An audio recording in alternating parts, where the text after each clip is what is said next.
a fortress in the Rockies. In 1942, as the United States prepared for a global war that would stretch across deserts, seas, and mountains, military planners looked westward. Deep in the heart of the Colorado Rockies, they found the perfect location for a new experiment in training: the Eagle River Valley. Surrounded by towering peaks, harsh winters, and thin alpine air, would become home to Camp Hale, a base unlike any other in America. The camp was massive. Spread across miles of rugged valley floor, it housed more than 1,000 buildings, long rows of wooden barracks, sprawling mess halls, motor pools, supply depots, and even its own hospital and theater. At its peak, over 15,000 soldiers could live and train there. The camp's primary mission was to forge the 10th Mountain Division, America's first alpine fighting unit. These men learned to ski with heavy packs, climb frozen cliffs, and march for days in waist-deep snow. The harshness of the Rockies was not a burden, it was the classroom. Every day recruits pushed themselves against the limits of nature. Wind whipped through the valley at night, temperatures plunged well below zero, and avalanches were a constant danger. Yet this was exactly the kind of training the Army needed. The High Command believed battles in Italy, Austria, and the Balkans would demand soldiers hardened to mountain warfare. Camp Hale became the crucible where ordinary men were transformed into elite fighters. But even as the 10th Mountain Division trained for war, the camp's fences and watchtowers hinted at another role it would soon take on. In a twist of fate, the sprawling base in the Rockies was not just a school for American soldiers, it would also become a prison for their enemies. From North Africa to Colorado, far from the Rockies, across the deserts of Tunisia, another chapter of the war had already ended. In May 1943, after months of brutal fighting, Rommel's famed Afrika Korps was shattered. Over 250,000 Axis troops, German and Italian alike, surrendered to Allied forces. The sheer number of prisoners presented a new problem: what to do with them. Britain's camps were already overflowing, and no one wanted to risk large numbers of German soldiers near active battlefields in Europe. The solution was America. Across the Atlantic, the United States had the space, the resources, and the security to house tens of thousands of POWs. Trains, ships, and convoys carried German soldiers from the deserts of North Africa to ports on the American East Coast, and then westward into the heartland. Among the destinations chosen was Camp Hale. For many Germans, the journey felt surreal. Only weeks earlier, they had endured scorching desert sun, sandstorms, and the monotony of palm groves and dunes. Now, after a long voyage and endless train rides, they stepped into a valley surrounded by snow-covered peaks. For men raised on tales of alpine beauty back home, Colorado might have looked familiar, yet the barbed wire, guard towers, and American uniforms made it clear this was not a vacation. Inside the camp, the prisoners were processed, housed in barracks, and given rations that followed Geneva Convention standards. Their expectations had been shaped by Nazi propaganda, which warned of American cruelty, starvation, and forced labor. Instead, they found decent food, medical care, and a climate that tested them just as much as the desert had. For those who had feared Siberian gulags or British coal mines, the High Rockies offered an unexpected kind of captivity. The Germans quickly learned that survival here meant adaptation. They were no longer soldiers of the Afrika Korps. They were prisoners in a place most had never heard of, Camp Hale, Colorado. And their story in this unlikely corner of America was only beginning. Arrival behind barbed wire. When the first groups of German prisoners rolled into Camp Hale, their arrival was met with curiosity from both sides of the fence. Local newspapers had already reported that POWs would be coming to Colorado. And for the soldiers of the 10th Mountain Division, who had trained for years to fight these men, seeing them arrive under guard was a strange reversal. The once feared Afrika Korps, famous for its discipline and desert victories, now marched in orderly lines through the mountain air, stripped of weapons but not of pride. The camp had been prepared for them. Rows of long barracks, each heated by stoves, stood behind tall barbed wire fences crowned with searchlights. Guard towers overlooked the compound, though most prisoners quickly realized that escape into the wilderness was almost impossible. Mountains rose like walls around the valley, and the snow itself seemed an unbreakable barrier. Processing was thorough but not humiliating. Each prisoner was assigned a bunk, given basic supplies, and introduced to the routines of camp life. Roll calls, inspections, and mealtimes defined their days. Some men expected cruelty or deprivation, but what they found surprised them. Rations included bread, potatoes, vegetables, and even meat more often than many German civilians were eating back home. Still, captivity carried a heavy weight. These were men trained for battle, many still haunted by the chaos of North Africa. Now, with the war continuing overseas, they found themselves isolated, powerless, and unsure of their futures.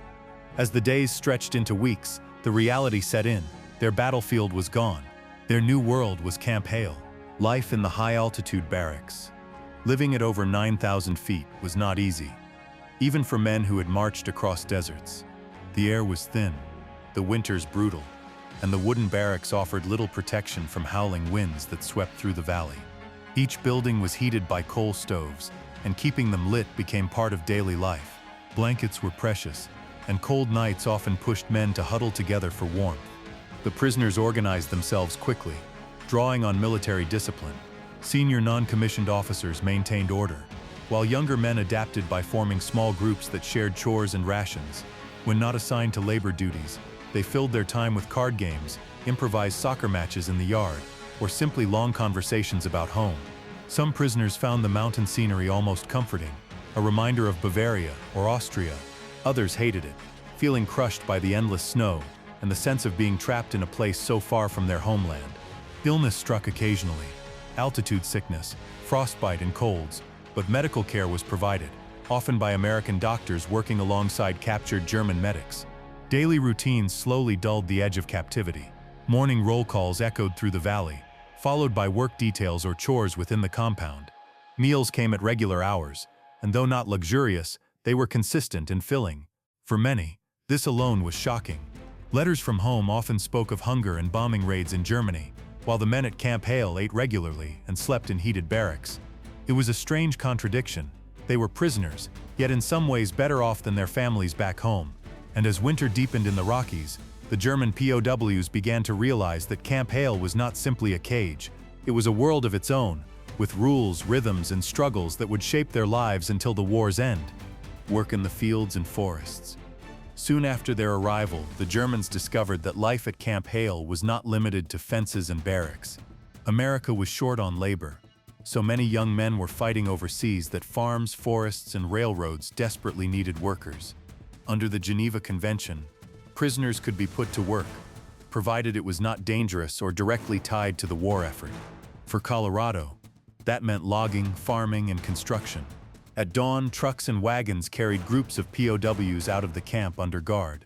Some went into the surrounding forests, where they cut timber in deep snow, the sound of axes and saws echoing across the mountains. Others were sent to nearby farms to harvest potatoes or mend irrigation ditches. A few even worked maintaining roads that wound through the Rockies. For local farmers, the prisoners were both a curiosity and a blessing. Some had expected hardened killers, but instead they found young men, many not much older than their own sons. Communication was limited, but hand gestures, bits of English, and shared cigarettes bridged the gap. Over time, stories spread of farmers slipping prisoners extra food, or of Germans teaching locals how to bake dark bread the way they had back home. Inside the camp, work details continued as well. Prisoners repaired buildings, shoveled snow, and kept the camp running smoothly. They received small wages and canteen coupons, which they could use to buy soap, cigarettes, or even paper for writing letters. For men who had once worn the proud uniform of the Afrika Korps, the labor was humbling, but it also gave them a sense of purpose in captivity. Winters of snow and survival. If the work was hard, the winters were harder. The Colorado Rockies were no gentle backdrop. They were a force of nature. Snow fell in staggering amounts, burying fences and turning roads into white corridors. Temperatures plunged, and winds whipped through the valley, rattling barracks and freezing exposed skin in minutes. For the Germans, many of whom had endured desert heat, the shock was immense. They wrapped themselves in every blanket they could find, stoked their stoves with coal, and still felt the icy grip of mountain nights. Daily roll calls in the freezing dawn became dreaded rituals, yet the human spirit proved adaptable. Some prisoners began to see humor in their predicament, joking that Rommel's desert troops had become snow troopers. Despite the hardships, the camp did not descend into despair. Prisoners organized soccer matches in the snow, built makeshift sleds, and even carved skis to try the slopes. Some of the men, particularly those from Bavaria or Austria, felt a spark of familiarity in the alpine landscape. They taught their comrades how to move across snow, how to use it for insulation, and how to respect the dangers of avalanches. Still, the winter took its toll. Frostbite cases appeared, and illnesses spread in cramped barracks. Yet, unlike in war-torn Europe, the prisoners had access to steady medical care and enough food to keep them going. In a strange twist, their survival depended not on their own army, but on the very enemy they had been told to fear. By the time spring thawed the valley, the Germans at Camp Hale had endured their first Rocky Mountain winter. They had come from the burning sands of North Africa to the frozen peaks of Colorado, and the irony was not lost on them. Survival in captivity was proving to be its own kind of campaign.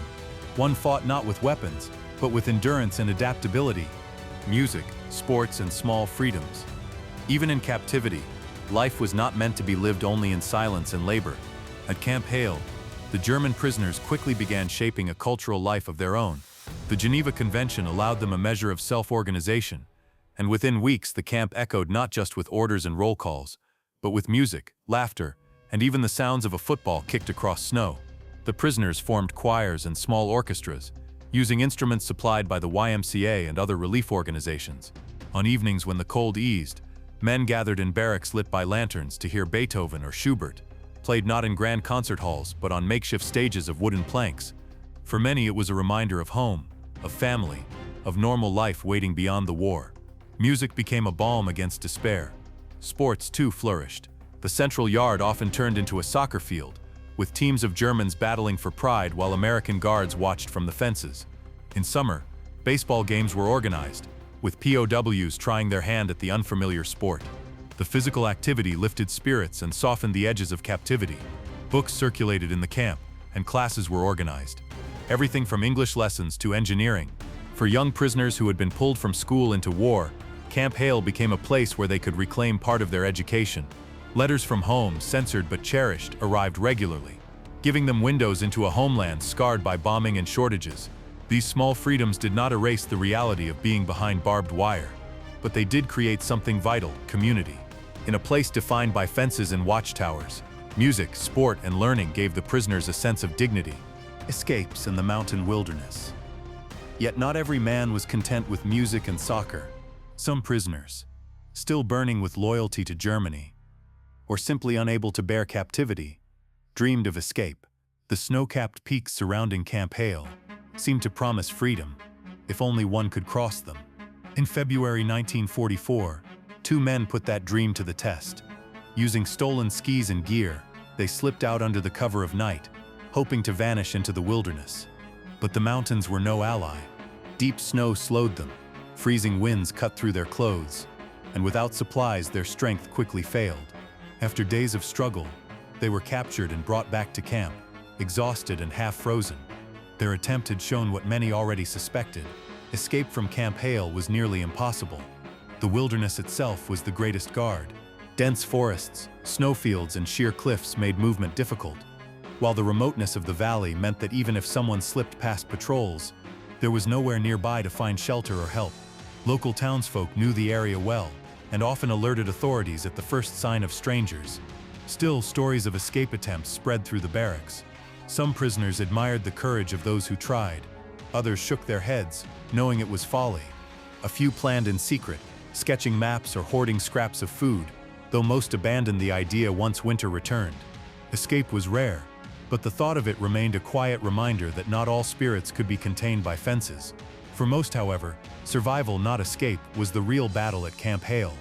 And over time, even the proudest among them began to see that captivity in Colorado was a strange kind of reprieve compared to the horrors unfolding across the ocean: propaganda and re-education. Life at Camp Hale was not only about labor, survival, and small freedoms. It was also part of a larger American experiment: the effort to reach into the minds of captured soldiers and pull them away from Nazi ideology. Officials knew that not every German prisoner was a hardened believer, but among the thousands brought to America were plenty of loyalists who still clung to Hitler's words. Left unchecked, these men could dominate the camp, intimidate others, and spread Nazi propaganda behind the fences. To counter this, the U.S. launched re-education programs. At Camp Hale, prisoners were offered newspapers free of Nazi censorship, films that showed American life, and lectures that contrasted democracy with dictatorship. The goal was subtle: to plant doubt in those who still believed the right could win. and to give the less fanatical something else to hold on to. The results were mixed. Some Germans dismissed it all as propaganda, clinging stubbornly to the idea of eventual German victory. Others, however, found themselves surprised by what they learned. The image of America as weak and chaotic, drilled into them back home, was contradicted daily by steady meals, orderly routines, and the sheer scale of the war industry they read about in newspapers. Conversations in the barracks grew tense. There were men who argued furiously about loyalty and betrayal, and others who began to imagine a different future, one not tied to the Reich. For a few, Camp Hale became the place where old beliefs cracked. They were no longer just prisoners. They were men beginning to rethink the world they had been told was unshakable. Farewell to Camp Hale. By 1945, the tide of war had turned, and word of Germany's collapse filtered into the camp. Letters from home carried grim news. Cities bombed to rubble, families scattered, shortages of food and fuel everywhere. For the prisoners, the fences around Camp Hale began to feel less like a cage and more like a strange kind of protection. They were safe, fed, and alive, while their homeland was breaking apart. When the war ended in May, the long wait began. The Geneva Convention required that prisoners be repatriated, but the process took time. Some men were transferred to other camps, others kept working in local fields while ships were prepared to carry them back across the Atlantic. Farewells were bittersweet. By then, many had grown used to the rhythms of Camp Hale, the music, the work, the friendships, even the stark beauty of the Rockies. In 1946, the last groups finally left Colorado, boarding trains that carried them eastward. As they rolled away from the high valley, some looked out at the mountains one last time. A few would return years later, emigrating to the United States after the war, drawn back by memories of unexpected dignity in captivity. Others never saw Colorado again, but carried with them stories of a place where enemies had treated them with fairness, even humanity. Camp Hale itself would fall quiet, its barracks empty, its training fields silent. But for the German prisoners who passed through its gates, it remained etched in memory, a chapter of war that was not about guns and battles, but about survival, adaptation, and the strange intersections of fate in a world at war.